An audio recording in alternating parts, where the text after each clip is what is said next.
Like that was sort of a new lifestyle out there with the kind of the rap, gangster rap. I mean, y'all were pioneers for sure. Like we think about gangster rap today, so different than y'all were getting letters from the FBI, right?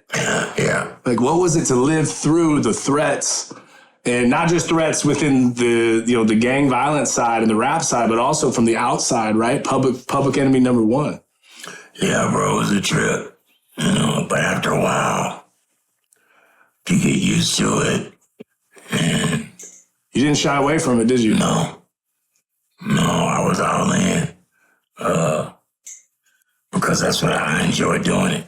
But for me, it was just the art of making music and performing. Yeah, your voice meant a lot to you. Yeah. One specific track, it was track 3 from No One Can Do It Better, Lend Me an Ear. You said, circle and answer, it's multiple choice. Who's the kid with the golden voice? That was you. Me. That's me. Yeah. Yeah, my voice was one of my calling cards. It was really strong. Yeah. And powerful and clean. Like one of Dre's calling cards to his production is that it's so clean and crispy and clear, but it's hard and aggressive and deep at the same time. My voice was that to me. The two blended really well. Oh yeah, it did. Yeah. Well, I mean, your story, obviously, we were talking about 1989 and the success and this wave of energy and all the things you stood for and the popularity. Did you feel ever, right before the accident, was there any God winks, any things, maybe people in your life that were saying, hey, D.O.C, you need to slow down? Yeah. Any weird intuitive sort of like, thumbs up? Lots of them. Really? Thinking back, they were all over the place. Some blatant. Really? Some on the nose, for lack of a better way of putting it.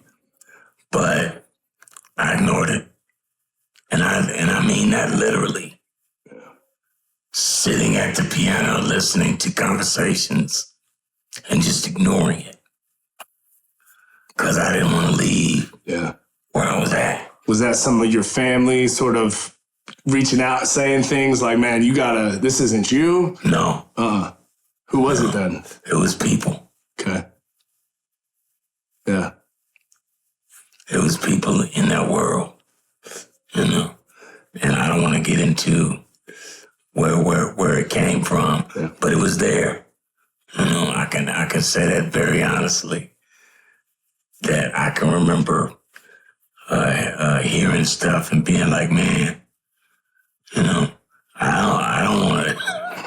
don't want nothing to do with that. So let me just act like I didn't even hear any of that. Yeah. A little selective listening. Oh, yeah. Yeah.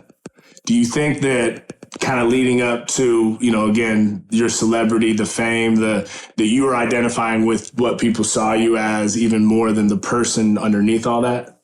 That's a possibility. But most people saw me as just a great rapper. And that's what I was. I never saw myself as a whole lot, much more than that. Because that's all I want to be. Right. Was great at what I did. Right. The star part, that never came to me. I just got the admiration of people that love the art. Yeah. I got that part. Yeah. I didn't get to, the wreck came before I got a chance to go out and do shows. And so the big star part, that never came. Yeah, it came later, huh? So for you, you're doing the video shoot over the weekend, right? This is November 89. And those are long shoots, long days, right?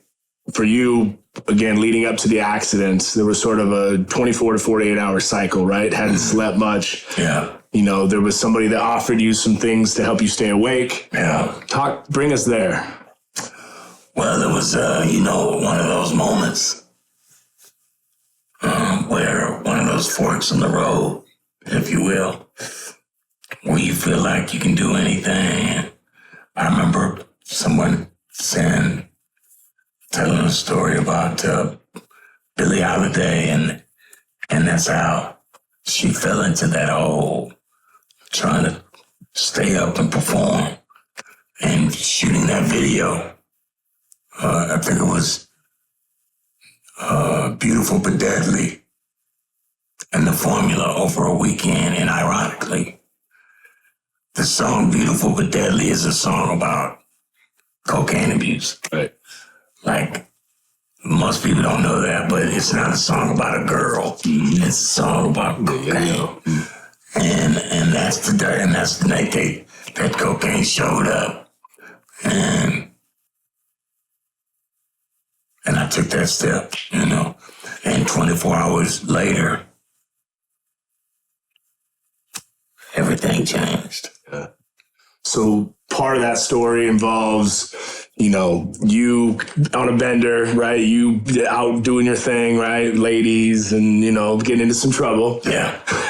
So good 21-year-old kid stuff, you know? Yeah, well, 21 with all the fame and the money and the, So you end up getting pulled over that evening before the accident. And tell us about, you know, the cops and letting you off. Well, I was leaving a hotel, to your point, about 3-something in the morning. And I had been on that bender for the whole day, but started that night before.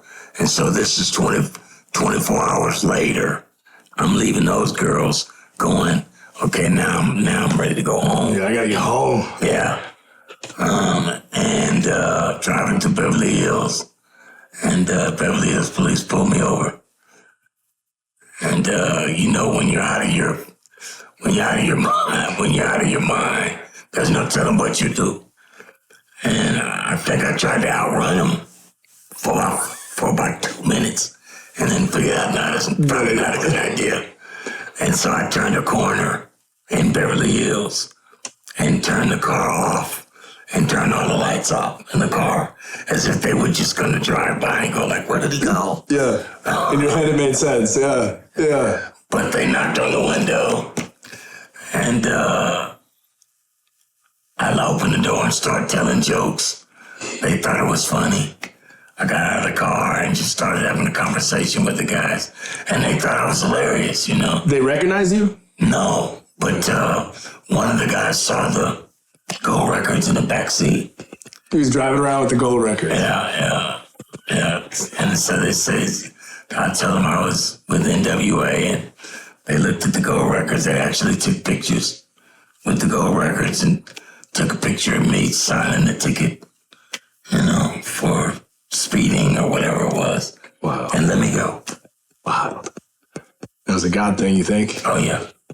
So do you think they had an obligation to take you in, right? In case you were to hurt someone else or hurt yourself? Well, I think if you're talking about what a policeman should have done, was supposed to do, then probably, yeah. You know, but it's a GOD thing, right? And so they couldn't do that. People ask me all the time these days about the past and, you know, those lessons. And I had to get to this point to understand that most of that stuff you have to, you know, and they say, why didn't this person do that? Because they couldn't do it. Why did this person do this? Or why did this person not do this? Because they couldn't do it. Right. It's not a part of the plan. You have to look at the spirit, not the person. Yeah. There's something going on that you can't understand. So you just walk your path as best you can. But it's taking you a long time to be able to understand that. 30 years. 30 years. I got that lesson 2020, springtime, right before COVID hit.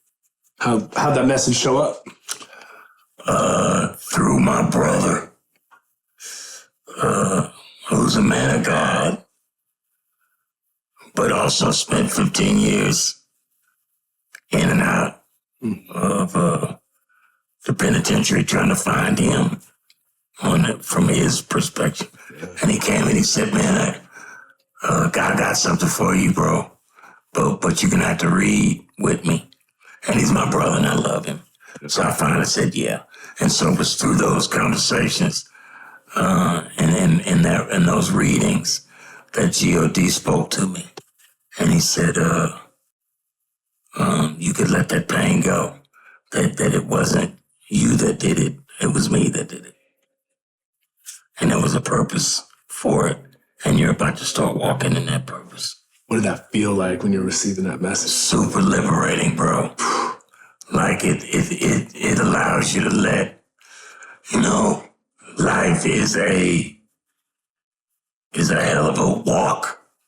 And you'll spend every waking moment either in fear or in worry or in lack or in this or in that. But when you understand that whatever it is a part of a will that you can't control, then it allows you just to enjoy the ride. It's freedom then. Yeah, man.